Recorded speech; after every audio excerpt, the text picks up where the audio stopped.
that the President of the United States has the power to protect our homeland and forcibly remove foreign terrorists who pose a grave threat to families and communities.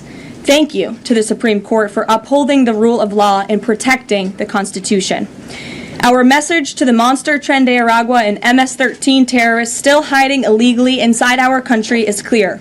Deport yourself now, or you will be locked up and sent back to your home country. On another matter, the historic Liberation Day announcement last week by President Trump made it very clear that the era of American economic surrender is over.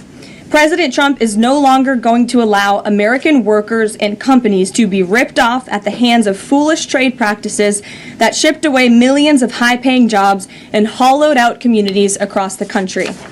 It's America first, all the way.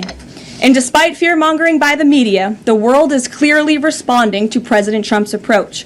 Just yesterday, President Trump held a bilateral meeting with Israeli Prime Minister Benjamin Netanyahu here at the White House.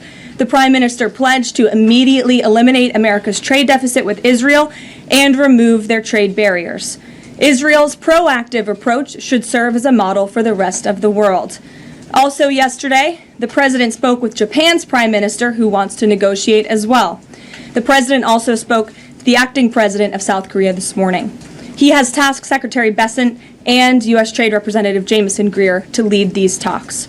In total, since the Liberation Day announcement, nearly 70 countries have already reached out to the President to begin a negotiation. Countries are falling over themselves to reform their unfair trade practices and free open their markets to our country. Why? Because these countries greatly respect President Trump and the sheer power of the American market. These countries realize they've gotten filthy rich over the past few decades by imposing substantial tariffs on American-made products and ridiculous non-monetary barriers to block out American industry. The jig is up. Past American presidents sat by and let this happen, but President Trump stood up for our country, and he is saying no more. The president's message has been simple and consistent from the beginning. To countries around the world, bring us your best offers, and he will listen. Deals will only be made if they benefit American workers and address our nation's crippling trade deficits. America does not need other countries as much as other countries need us, and President Trump knows this. He's going to use the leverage of our markets and our country to the advantage of the people he was sworn in to represent. On the other hand, countries like China, who have chosen to retaliate and try to double down on their mistreatment of American workers, are making a mistake. President Trump has a spine of steel, and he will not break, and America will not break under his leadership. He is guided by a firm belief that America must be able to produce essential goods for our own people and export them to the rest of the world. A strong America cannot be solely dependent on foreign countries for our food, medicines, and critical minerals. And America must always maintain a robust defense supply chain. Reprioritizing and strengthening our manufacturing industry are essential national and economic security issues of the utmost importance to President Trump. By focusing on supercharging the onshoring of American manufacturing, the President is already delivering on his promise to usher in an economic golden age for our country. Just look at Friday's jobs report, which smashed expectations for the second straight month. The American economy added 228,000 jobs, nearly 100,000 more jobs than economists predicted, and the fourth highest month for private payroll growth in the past 2 years.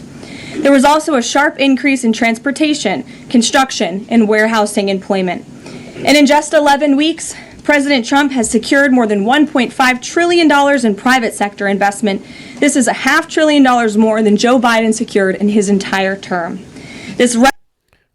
Hey, welcome back. Welcome back. We are live. Yeah. Hey, thanks for coming back, guys. We got Karoline Leavitt. She is here and is pretty good on all these tariffs. You're going to find out a lot. Who's over 70 countries already talked to Donald Trump already. So here we go.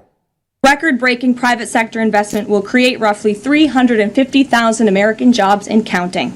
If you add up all of the investment pledges from foreign governments, President Trump has secured an incredible $5 trillion in total investments already. In the months ahead, President Trump's pro-growth economic agenda will be fully realized. The largest deregulatory effort in American history is underway. Unnecessary, burdensome, costly red tape is being eliminated by this entire federal government every day, driving down costs and massively boosting small businesses. So far, President Trump's deregulation effort has already saved Americans more than $180 billion, equivalent to $2,100 per family of four. The president's drill baby drill energy agenda, which he will discuss later this evening in the East Room, is capitalizing on the abundance of natural resources under our feet to generate more affordable electricity, cheap gas, and quality new jobs. All of this will combine to end the Biden-imposed cost of living crisis that's absolutely crushed American families. Under President Trump, the American energy industry will lead the globe over the next century, delivering lower prices and significantly strengthening our country's economic position. At the president's direction, Republicans in Congress are working quickly to pass one big, beautiful bill, which will also include the largest tax cut in American history. Wow. As President Trump has said, the House must pass this budget resolution quickly. Here in our new media seat today, we have Jasmine Wright, the White House reporter for Notice. Notice is a nonprofit and nonpartisan news site which launched in early 2024. They've gained millions of readers across the country since. The newsroom's goal is both to inform readers and train the next generation of politics and policy journalists. They also partner with state newsrooms and to give local communities more knowledge of what their representatives are doing in Washington, D.C. With that, please kick us off, Jasmine. Thanks so much, Karoline. A couple questions for you. The first one being, can you explain the White House's evolution from this is not a negotiation on tariffs to countries should pitch us and start negotiations on tariffs? Sure. As the president said yesterday, Jasmine, both things can be true at the same time. And it is a non-negotiable position that the United States has faced a national security and economic crisis because of the unfair trade practices by countries around the world. As for the president, I have maintained this position. The entire administration has always said that President Trump is willing to pick up the phone and talk. And the president met with his trade team this morning, and he directed them to have tailor-made trade deals with each and every country that calls up this administration to strike a deal. And listen, and each and every one of these trade deals should be tailored and unique based on that country's markets, based on that country's exports, the imports here in the United States of America. What makes the most sense for the American worker and for our industry? The president is focused on putting America first. So was the evolution not factored in or determined by kind of the tumult in the stock market? Was that not a part of the consideration to start making these negotiations and deals? Again, I would reject that there was an evolution. On day one, we had said that the president will always pick up the phone for other nations and other companies that call this administration. The president always has a listening ear, and it's a non-negotiable fact that America has faced a national security and economic crisis for many decades, and President Trump is just the first to address this. And then my last question, how will negotiations change how much revenue the White House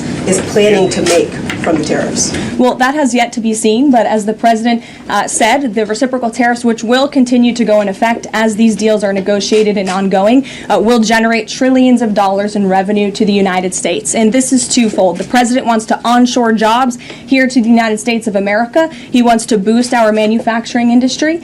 He also wants to tackle these crippling deficits with almost every single country around the world. Jackie. He does. So my biggest thing is people are freaking out left and right, and you probably see it all over the place. Biggest reason they're freaking out is because they watch CNN, MSNBC, and they listen to their local grocery store people freaking out. You know, it's going to be all right, guys. It's going to be all right. Your 401ks will be fine. They will come back.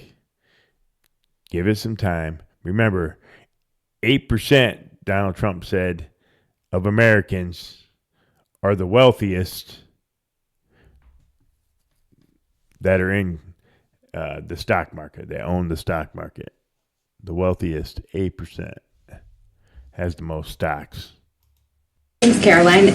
The Treasury Secretary, Scott Bessent, warned that some of these negotiations might take up to months, that we could be doing this through April, May, and into June. And then you had Kevin Hassett say it's going to take a lot for the president to put his signature on the line because he wants to make sure there's a good deal for America. Is the president operating on any sort of a timeline or deadline where he wants this completed by? Well, we always move at Trump speed here at the White House, which is incredibly fast. I know you all know that from covering this White House day to day. The president likes to get things done. Right. Trump But he's speed. very I like much it. focused on I like ensuring it. that these deals are good for the American worker. They are good for American manufacturing. And again, that they tackle these crippling deficits with these countries. All options are on the table for each country. But again, these are going to be tailor-made deals. They are not going to be off-the-rack deals, as the president has called it. And he has directed his entire trade team to be part of this effort. So that includes Secretary Bessent and our National Economic Director, Kevin Hassett. It also includes Secretary Lutnick, Peter Navarro, the entire trade team, Jamison Greer, who was on the Hill today. Everybody who was involved in this incredible, fair, reciprocal trade agenda will continue to be involved in negotiating these deals. And then yesterday, Goldman Sachs put out a research note. It put the odds of a recession at 45% within the next 12 months, up from 35%. But Peter Navarro guaranteed last night no recession. Does the president agree with him on that? I know that the president in the past has been leery of making definitive statements on that. I can speak for the president, and I can speak for the optimism that he sees in our economy every day. Again, when you talk about the massive deregulatory efforts that are happening across the board, when you talk about how oil prices are down, gas prices are down, egg prices are down, we're cutting costs for the American worker, for the American consumer. We also see trillions of dollars of investments pouring into this country every day, and we're working hard now on the tariff side of the president's economic agenda. But don't forget, the next side of this is tax cuts, and we're counting on Capitol Hill to get those done, the largest tax cuts in history. Does that mean that... Yeah, exactly. And I just wanted to put this out there. My wife works at a grocery store. She's been working there for quite a long time. A lot of the prices are coming down. Egg prices went down from $80 a giant box of eggs to $40. So that was half off there. She said her price changes today. Most of the stuff went down 50%. So they're coming down. And they're coming down because of Donald Trump and his teams. They're not coming down because of Joe Biden. And I'm not sure why all these people are bitching and complaining about. They have nothing. And I mean nothing. I comment about everybody's stuff. Every question that people ask, I answer. Without those tax cuts coming through, that the likelihood of a recession is greater? No, that's not what I said. I'm just saying be mindful of the whole of government economic approach that this administration is taking every day. Sure. Go ahead.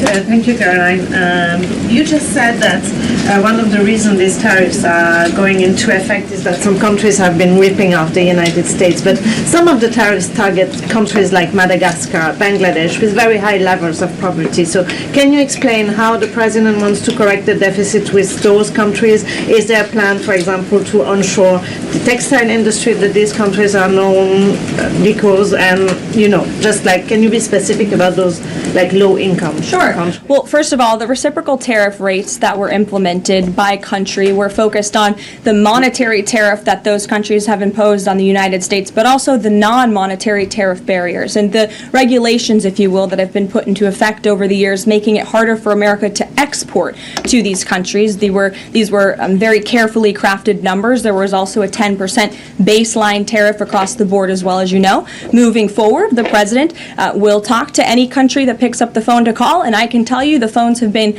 ringing off the hook, wanting to talk to this administration, this president, and his trade team 70. to try to strike a deal. And it's because the world knows that they need the United States of America. They need our markets. They need our consumer. The president has a lot of leverage on his side because he has the best economy and the best country in the world that he leads, and he knows that. And it's about dang time we finally have a president who uses that economic leverage to benefit American workers. And that's what the president is trying to do. Maggie. That's the crazy thing is we've been giving so much money to almost every country as a tariff, and we haven't been taking anything in, and now they need it. It's sort of like people on food stamps or anything else, handouts. Yeah, you got to wean yourself off them. If you need them, that's great. And I'm glad that you got them. And that's what it's for, those people. But there is some people out there. I know some, and they should be ashamed of themselves. Caroline, thanks. Does the president endorse something that Howard Leavitt said on television this weekend, which was that the army of millions and millions of human beings screwing in little screws to make iPhones, that kind of thing is going to be moving to the U.S.? Is that how the president envisions manufacturing shifting? And if so, how long would that take, roughly? The president wants to increase manufacturing jobs here in the United States of America, but he's also looking at advanced technologies. He's also looking at AI and emerging fields that are growing around the world that the United States needs to be a leader in as well. So there's an array of diverse jobs, more traditional manufacturing jobs, as you discussed, but also jobs in advanced technologies. The president is looking at all of those. He wants them to come back home. But iPhones specifically, is that something that he thinks is the kind of technology that can move to the U.S.? Absolutely. He believes we have the labor, we have the workforce, we have the resources to do it. And as you know, Apple has invested $500 billion here in the United States. So if Apple didn't think the United States could do it, they probably wouldn't have put up that big chunk of change. Elena. Hi, Caroline. It's clear the president has gotten the world's attention with these tariffs. Is he considering at all potentially holding off on imposing some of them before the deadline, or maybe later, reversing them because he's having these negotiations and having these good talks with other leaders? The president was asked and answered this yesterday. He said he's not considering an extension or a delay. I spoke to him before this briefing. That was not his mindset. He expects that these tariffs are going to go into effect. And you said something very important, Elena, in your question. You said the president has captivated the attention of the world. Absolutely, he has. And it's about time we have a president in the Oval Office who is putting the world on notice and is putting the American people first, and again, is using the leverage of the United States to negotiate good trade deals. Just a quick follow-up. There's been some public sparring between Elon Musk and the president's trade advisor, Peter Navarro, on some of these tariffs. Musk actually referred to Navarro today as being, quote, dumber than a sack of bricks. Are you at all, or is the administration, the president, all concerned that this is maybe impacting the public's understanding of these tariffs? It might be messing with the message on it? No, look, these are obviously two individuals who have very different views on trade and on tariffs. Boys will be boys, and we will let their public sparring continue. And you guys should all be very grateful that we have the most transparent administration in history. And I think it also speaks to the president's willingness to hear from all sides, that he has people at the highest levels of this government in this White House who have very diverse opinions on very diverse issues, but the president takes all opinions in mind, and then he makes the best decision based on the best interests of the American public. She said, let the boys be boys.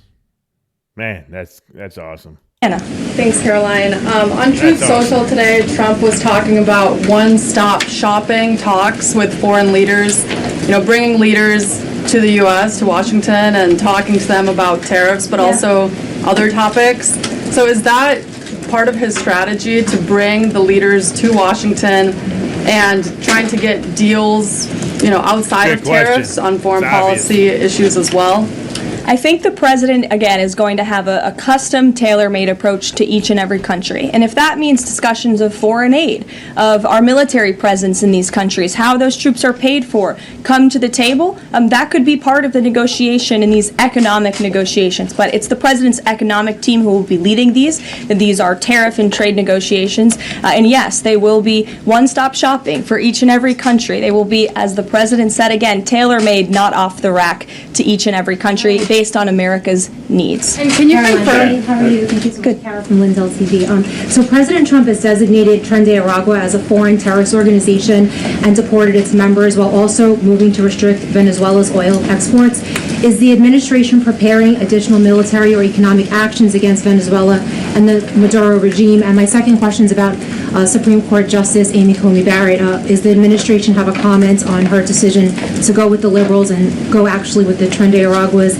This is the same justice that actually sided against January 6th hostages last year. So is the administration have a comment? Are they disappointed in Supreme Court Justice Amy Coney Barrett? To your first question, I don't have any actions to read out in terms of Venezuela. The president has imposed secondary tariffs on the Maduro regime and on Venezuela in the form of oil, which is obviously going to have a crippling effect on the Maduro regime, and that's the intended effect of this administration. As for the justice you mentioned, as for the Supreme Court, we've made our feelings very clear. We believe this was a massive victory. Certainly, we wish this was a 9-0 decision because we firmly believe that the president was well within his constitutional authority, and the Supreme. I got a question. Why would you, I don't know, she's going against Trump and everything, which, if it's wrong, it's wrong. But why would you vote against keeping criminals that are not even U.S. citizens here in the United States? Why would you fight for that? That doesn't even make sense. Court made that very clear last night, and they put Judge Boasberg in his place. We called on the Supreme Court to rein in these judges who are acting as judicial activists, not real arbiters of the truth and the law, and that's exactly what we saw the Supreme Court do yesterday. Christian. Got some news that just came in. The U.S. dollar reaches its strongest level against the Chinese yuan since 2007. And then one more here is President Trump is proposing a record $1 trillion budget for the Pentagon. And we'll go back. Thanks, Caroline. Now that the president's reciprocal tariffs are here, going into effect tomorrow, what's the status of the ERS? When will they actually start collecting revenue? And will that be nested under CBP or somewhere else entirely? Something Secretary Lutnick has taken up, so I defer you to the Department of Commerce, but it's something that he and the president believe quite strongly in, and it's a promise that they intend to keep to the American people. Real quickly, can you explain why the president opted to send Secretary Hegseth to the dignified transfer last week instead of attending himself? Sure. The Secretary Hegseth was there to represent the administration. The president has expressed his condolences to these families, as have I from this podium. Shelby. Thank you. The president's trade representative this morning told senators that the president does not intend on carving out exemptions for products and companies when it comes to tariffs. But would the administration consider changing that stance should bankruptcies begin among U.S. companies who are dependent on China trade? I won't get ahead of the president on any exemptions or his decision on that. I will leave that to him. But again, we're looking at this country by country and based on the needs of the American people and the American workforce. And one more, can you walk us through how this specific tariff plan was decided on and which advisor came up with it?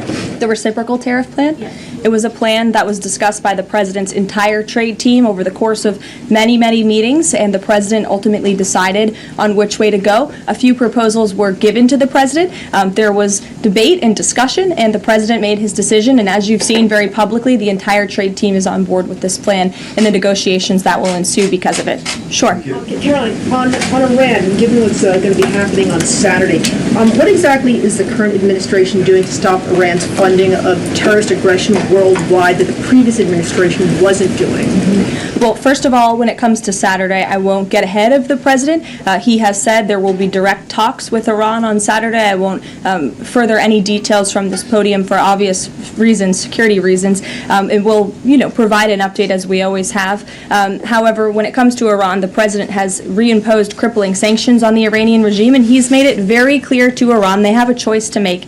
You can strike a deal with the president, you can negotiate, or there will be hell to pay. And as the president said yesterday, if they don't choose to move forward with diplomacy and a deal, which is the direction we do see them headed in, there will be grave consequences to pay.